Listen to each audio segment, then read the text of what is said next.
आइए इस वीडियो में सहस्त्रधारा मंडला के इतिहास, पौराणिक कथाएं और महत्व को जानते हैं। मध्य प्रदेश के मंडला जिले में स्थित सहस्त्रधारा नर्मदा नदी का एक पवित्र और ऐतिहासिक स्थल है। ये स्थान अपनी प्राकृतिक सुंदरता, धार्मिक महत्व और पौराणिक कथाओं के लिए प्रसिद्ध है। सहस्त्रधारा का अर्थ है हजारों धाराएं, जो नर्मदा नदी के चट्टानी प्रवाह की विशेषता को दर्शाता है। इस स्थान से जुड़ी राजा सहस्त्रबाहु और रावण की पौराणिक कथा इसे और भी अधिक महत्वपूर्ण बनाती है। सहस्त्रधारा का उल्लेख नर्मदा नदी से जुड़ी पौराणिक कथाओं में मिलता है। नर्मदा नदी को हिंदू धर्म में मां के रूप में पूजा जाता है और इसे मोक्षदायिनी कहा गया है। ऐसा माना जाता है कि इस स्थान पर स्नान करने से सभी पापों का नाश होता है। सहस्त्रधारा में नर्मदा नदी चट्टानों और पत्थरों के बीच बहती है, जिससे ये क्षेत्र कई छोटे छोटे झरनों और धाराओं का अद्भुत संगम बन जाता है। यहाँ का शांत वातावरण और हरियाली इसे पर्यटकों और श्रद्धालुओं के लिए आकर्षक बनाती है। सहस्त्रधारा क्षेत्र में कई प्राचीन मंदिर और मूर्तियां पाई गई हैं, जो इसे ऐतिहासिक दृष्टि से भी महत्वपूर्ण बनाती हैं। इन मूर्तियों और मंदिरों में गुप्त काल और चंदेल काल की स्थापत्य शैली की झलक मिलती है।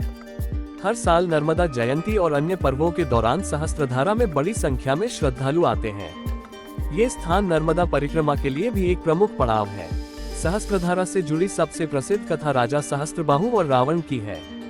राजा सहस्त्रबाहु, जिन्हें कार्तवीर्य अर्जुन भी कहा जाता है, त्रेता युग के हय वंश के प्रसिद्ध राजा थे। उन्हें भगवान विष्णु का आशीर्वाद प्राप्त था, जिससे उनकी 1000 भुजाएं थीं। वह अपनी शक्ति और पराक्रम के लिए प्रसिद्ध थे। उनके शासनकाल में हय वंश ने समृद्धि का चरम देखा। एक दिन रावण नर्मदा नदी के तट पर आया और अपनी शक्ति का प्रदर्शन करने के लिए नदी के प्रवाह को रोकने का प्रयास किया। उस समय सहस्त्रबाहु सहस्त्रधारा के पास तपस्या कर रहे थे।